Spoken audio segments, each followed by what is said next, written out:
હોલિવૂડની ફિલ્મોમાં જેમને રસ હોય એમના માટે ઇન્ડિયાના જોન્સનું નામ ખાસ અજાણું નથી. જેમ્સ બોન્ડ છે, શેરલોક હોમ્સ છે, એમ ઇન્ડિયાના જોન્સ એક પાત્ર છે જેની ફિલ્મો બની છે.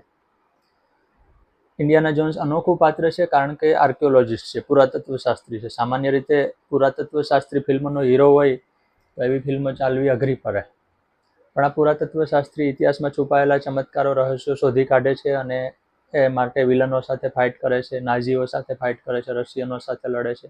હોલિવૂડના ધુરંધર ડિરેક્ટર સ્ટીવન સ્પિલબર્ગ નાના હતા ત્યારે આપણે જેમ એનસીસીની પ્રવૃત્તિ ચાલે એમ અમેરિકામાં સ્કાઉટ ગાઈડની પ્રવૃત્તિ ચાલે, જેમાં વિદ્યાર્થીઓ ભાગ લે. સ્પિલબર્ગ સ્કાઉટનો ભાગ હતા અને એવી રીતે જે ઇન્ડિયાના જોન્સ તરીકે જાણીતા છે હીરો હેરિસન ફોર્ડ પણ સ્કાઉટનો ભાગ હતા.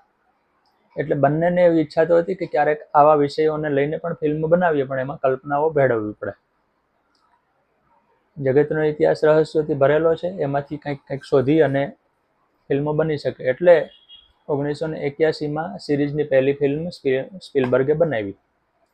આપણે અત્યારે યાદ કરીએ છીએ એના બે કારણો છે. સિરીઝની બીજી film Indiana Jones and the Temple of doom માં ભારતની વાર્તા છે અને 1984માં એટલે કે 40 વર્ષ પહેલા મે મહિનામાં રિલીઝ થઈ હતી.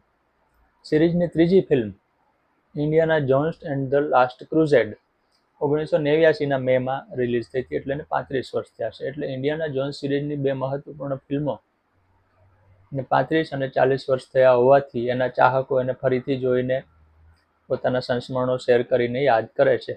હું પણ અંગત રીતે આ ફિલ્મ સિરીઝનો બહુ ચાહક છું. એની તમામ ફિલ્મો 5 આવી છે, 5 જોઈ છે. 1981માં હેરિસન ફોર્ડ હતા. છેલ્લી ફિલ્મ આવી છે Indiana Jones and the Dial of Destiny 2023માં, એમાં પણ હેરિસન ફોર્ડ જ છે. 80 વર્ષના હીરોએ ઇન્ડિયાના જોન્સનું પાત્ર અદ્ભુત રીતે ભજવ્યું છે. બે ફિલ્મોને 35 અને 40 વર્ષ થયા એની આપણે વાત કરીએ તો બીજા નંબરની જે ફિલ્મ છે Indiana Jones and the Temple of Doom, એ ભારતમાં પ્રતિબંધિત હતી. હવેના ડિજિટલ યુગમાં પ્રતિબંધનો કોઈ મતલબ નથી, કારણ કે આપણને ઓનલાઈન જોવા મળી જાય, પેન ડ્રાઈવમાં કોપી પણ મળી જાય. પણ ત્યારે પ્રતિબંધિત હતી કારણ કે એમાં ભારતની બલિની પરંપરા, કાલી ભક્તો દ્વારા આપવામાં આવતો માનવ બલિ, તંત્ર મંત્ર, બધી સાધનાઓ એની વાત હતી. એટલે પશ્ચિમના દેશોને એવું લાગે કે ભારત માત્ર આનો જ દેશ છે, ભારતમાં બીજા સંશોધનો છે, પણ ફિલ્મ તરીકે એ વિષય પસંદ કર્યો. એટલે ઇન્ડિયાના જોન્સ વાયા નેપાળ થઈને ભારતમાં આવે છે. અહીંયા મોલારામ નામના એક તાંત્રિક બધી જાતની વિધિ કરે છે, એના માટે બાળકોને બંદી બનાવે છે, ગ્રામ લોકોને ઉપાડી જાય છે. એ બધાને છોડાવવાનું કામ ઇન્ડિયાના જોન્સ એના ભારતીય અને પરદેશી સાથીદારો સાથે મળીને કરે છે ને એ માટેની લડત લડે છે. આ બધી વાર્તા છે ને બહુ રસપ્રદ વાર્તા છે. ભારતીય વાર્તા હતી એટલે વિલન તરીકે અમરીશ પુરીને પસંદ કર્યા.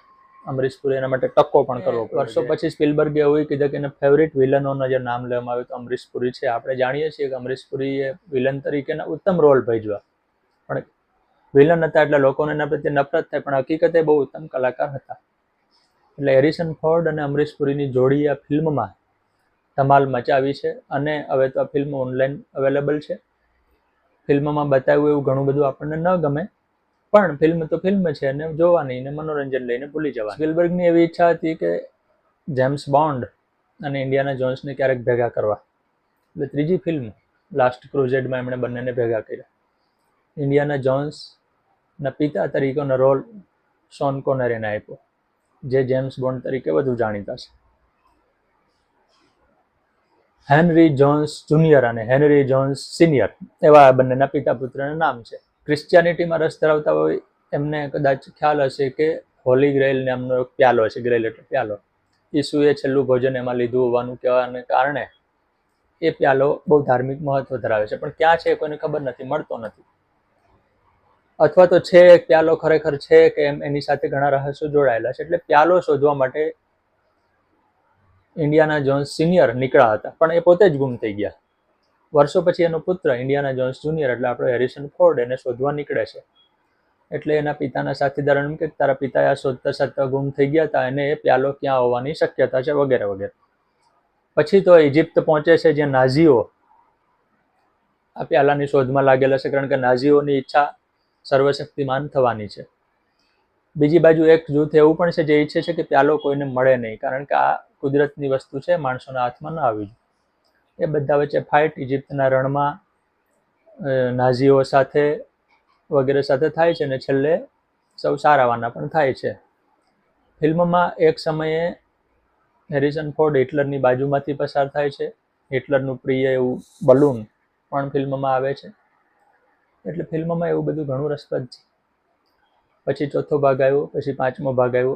હવે હેરિસન ફોર્ડ હવે ઇન્ડિયાના જોન્સ બની શકે એવી ઉંમરમાં નથી, એટલે હવે કદાચ ઇન્ડિયાના જોન્સ સિરીઝની ફિલ્મો આવે તો પણ એ હેરિસન ફોર્ડ નહીં અને ડિરેક્ટર તરીકે સ્પિલબર્ગ ત્યારના નિવૃત્ત થઈ ચૂક્યા છે. આવી રીતે 5 ફિલ્મો આવી. મોટાભાગની ફિલ્મોમાં નાઝીઓ વિલન દર્શાવાતા હતા, કારણ કે સ્પિલબર્ગ પોતે યહૂદી અને નાઝીઓએ યહૂદી ઉપર કરેલા અત્યાચારો કંઈ અજાણ્યા નથી. એટલે પોતાની ફિલ્મમાં એણે આ વાત પણ વણી લીધી છે. મૂળભૂત રીતે ફિલ્મ બહુ મનોરંજક છે અને એક પુરાતત્વ શાસ્ત્ર જેવો અઘરો વિષય કેવી રીતે રસપ્રદ બનાવી શકાય એ પણ આ ફિલ્મ સિરીઝમાંથી જોવા જાણવા જેવું છે. ધન્યવાદ.